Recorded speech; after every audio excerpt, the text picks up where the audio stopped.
Forgiveness is really important for our own sense of well-being and health.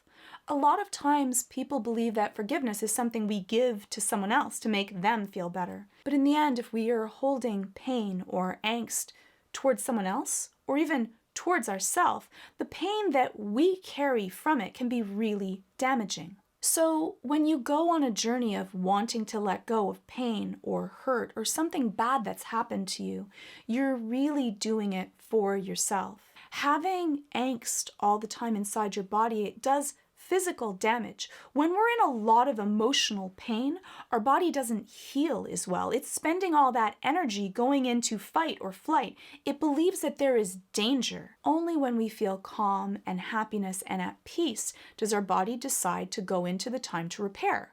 Because it's smart. When we're actually going to fight the tiger or run from it, it's not a good time for our body to be doing repair work. It's the time to make sure that it spends all of its energies on our main muscle groups to make sure that we can fight or run as fast as possible to keep us in safety.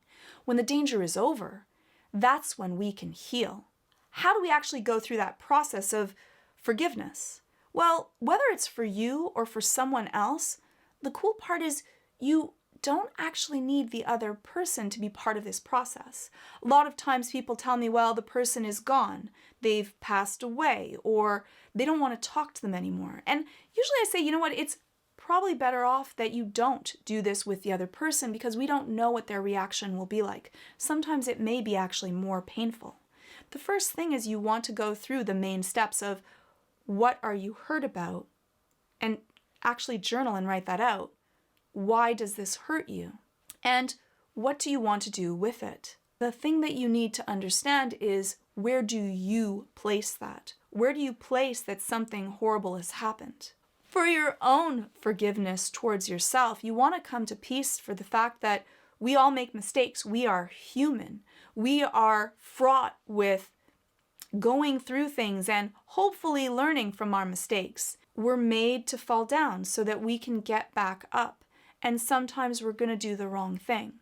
Now, it's hard, especially if it's something horrible that you have done. You need to come to peace with your own humanity, and we all deserve to be able to do better with whatever tools that we have and learn better from that. If you can learn and do better, then you should also be able to give yourself what you would hope to be able to give to others. And that's the first question that I ask. If someone else had done this, would you be able to forgive them? You may say yes, you may say no.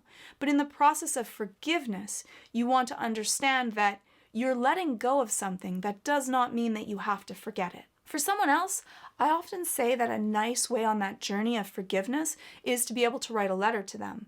Don't actually send it, but write it out so you can understand your own feelings. Because that's why we hold on to pain. We might think that holding on to it will protect us from it happening again, which is rarely actually the truth. We hold it with an armor, and usually we use that then to keep people away so we don't get close to them because we don't want to get hurt again. But that is part of our humanity. That is what intimacy is letting people see into ourselves. So remember that journey of forgiveness is something that you give to yourself, not even to someone else. And you do it so that you don't have to carry the hurt of the backpack that weighs you down through life. I think that those are the beginning tips to be able to deal with forgiveness. And it is sometimes better to do this with a therapist or a professional or someone that you feel safe and trust. Or if not, do it through journaling yourselves. And if you like psychological videos, I have videos on negative self-talk and are you a sociopath and how to deal with anxiety, all ad-free, sponsor-free on Nebula. And you can also take a look at Apple Talk, where we have extra segments only on Nebula, where we deal with eating hot chili peppers or hot wings. And it's not just my videos, but Nando V Movies, Midlife Crisis, Renee Ritchie, MKBHD, Cinema Wins, and so many more. All ad-free, sponsor-free on Nebula. Bundled in for free when you sign up at today's sponsor, curiositystream.com/Georgia Dow, or click on the link below. And that includes thousands of amazing documentaries and series, like Nature's Weirdest, where you get to decide, what is nature's weirdest animal? Is it the sloth? Is it the rockfish?